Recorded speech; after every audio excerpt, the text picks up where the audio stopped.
Besimtarët musliman në Lushnjë falin namazin e Kurban Bayramit në sheshin kryesor të qytetit. Festa e Kurban Bayramit, më e madhe e besimit musliman, është kremtuar këtë mëngjes nga besimtarët lushnjar. Faljen e namazit e drejtoi imami i xhamisë Lushnjë Alban Puka, ndërsa muftiu i Lushnjës Gramos Blloku ju drejtua besimtarëve duke i folur për këtë festë. Në fjalën e tij, muftiu kërkoi paqe për të gjithë dhe harmoni, ndërsa u lut për paqe në Palestinë për të kuruar dhimbjet e popullit atje.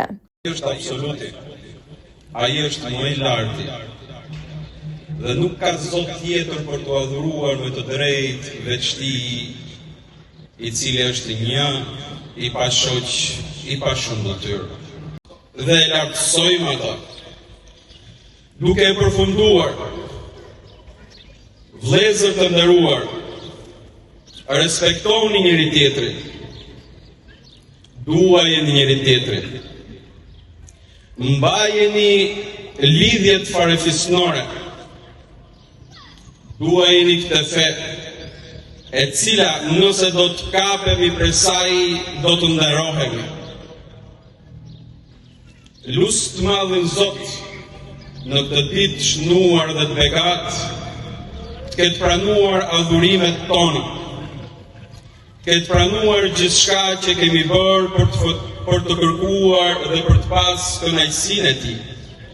Lusë të madhin Zot për më shumë paqe në botë. Lusë të madhin Zot për shumë paqe, veçanërisht në Palestinë. O Zot i madh, jepu atyre paqe, largoja zullumqarin nga vatrat e tyre. Lusë të madhin Zot për shumë begati në këtë vend dhe drejtësi. Lusë të madhin Zot për më shumë harmoni midis vetit. Lusë të madhin Zot që ta bekoj këtë vend, ta nderoj rinin ton, të punoj në këtë vend, e ardhmja është këtu. Gëzuar për shumë vjet Kurban Bayrami, Zoti e pas të bë këtë ditë paqe për të gjithë, gëzuar për shumë vjet Kurban Bayram.